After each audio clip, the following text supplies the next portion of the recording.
Eto na nga mga chong, marami tayong basketball updates. Renz Abando, good news, makakapaglaro na, pwedeng ipasok sa Gilas lineup next window. Ang pagkakaiba ni Coach Tim Cone kay Chot Reyes sa Gilas, Pilipinas. Simula nga ng i-take over ni Coach Tim, ang ating national team ay puro nga positibo yung mga lumabas na balita. Maging yung mga Gilas fans ay masaya sa itinatakbo ng Gilas, Pilipinas. Pero ano nga ba yung mga kaibahan ni Coach Tim Cone kay Coach Chot Reyes? Unang-una syempre, yung pinaka-noticeable sa lahat ay walang drama. Nung si Chot Reyes, yung head coach ng Gilas, ay hindi nga matapos-tapos yung drama ng Gilas, Pilipinas. Merong mga ayaw lumaro. Meron naman humihingi ng napakalaking kontrata at nagkaroon pa ng issue itong si Chot Reyes sa isang Gilas player na ayaw lumaro nang hindi nakakakuha ng malaking kontrata. At mga late na dumadating sa practice na tila ayaw maglaro under ni Chot Reyes. Pero noong si Coach Tim Cone yung humawak sa Gilas, Pilipinas,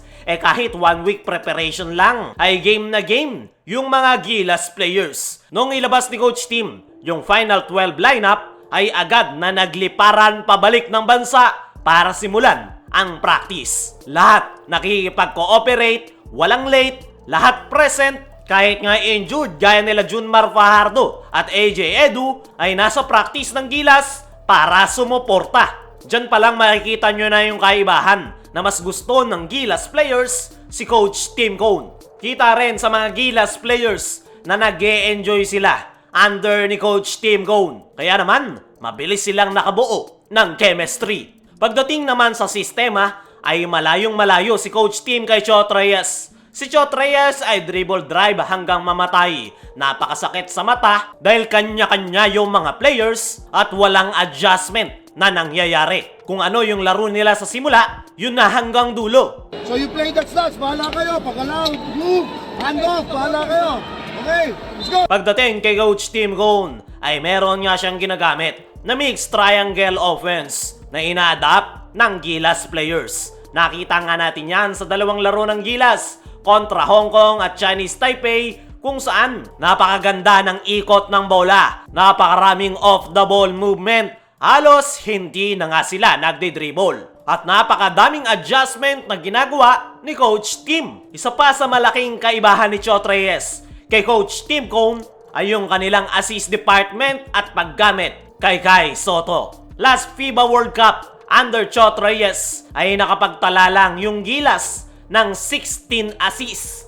Panghuli nga tayo sa lahat ng kuponan. At hindi na nakakagulat yan dahil sa dribble drive offense hanggang mamatay dahil puro isolation lang ang plays. Pagdating kay Coach Tim, last Asian Games at saka katapos lang na FIBA Asia Cup qualifiers ay tayo nga yung nangunguna sa assist department kung saan nakapagtala sila ng 31.5 assists per game. Napakataas nga niyan para sa isang 40-minute game in FIBA. Diyan ay makikita nyo kung ano yung effective na sistema sa Gilas, Pilipinas at international games. Napakalayo ng agwat ng triangle offense ni Coach Tim sa dribble drive hanggang mamatay ni Chot Reyes. Patungkol naman sa paggamit kay Kai Sotto, under Chot Reyes ay nakapagtala lang ng 6 points per game at 4 rebounds itong si Kai Sotto. Pero under Coach Tim Cone ay nakapagtala ito ng 15.5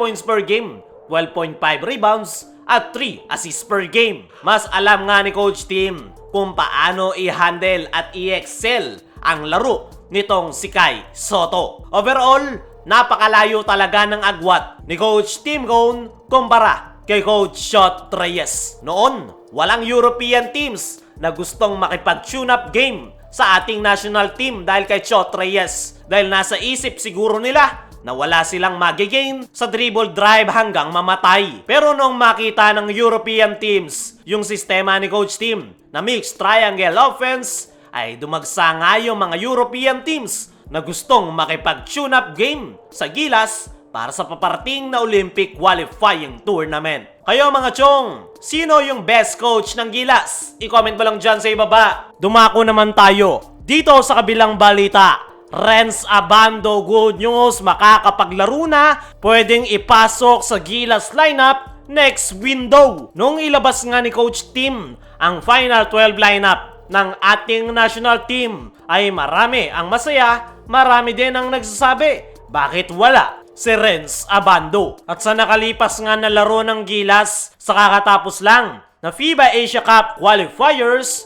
ay marami nga po pwedeng maitulong si Renz Abando. Pero ang sagot nga sa tanong kung bakit hindi nakapasok sa Gilas lineup si Renz Abando ay dahil sa kanyang injury. Noong pinag-iisipan ni Coach Tim kung sino-sino yung ipapasok sa Final 12, ay kasalukuyang nagre-recover sa injury si Renz Abando. At yan nga ang malaking dahilan kung bakit hindi siya napasok sa lineup. Pero ang magandang balita nga ngayon dito kay Renz Abando ay pwede na nga itong muling makapaglaro dahil ayon niya mismo kay Kinito Henson sa kanyang Twitter post. According to EASL sources, Renz Abando has been cleared to play in KBL on Sunday. That means he'll be good for the East Asia Super League Final 4 in Cebu on March 8 and 10. Ayon nga dyan mga chong, ay makakapaglaro ng muli itong si Renz Abando at mukhang okay na yung kanyang inindang injury. At ngayon, na pwede nang muling makapaglaro si Renz Abando,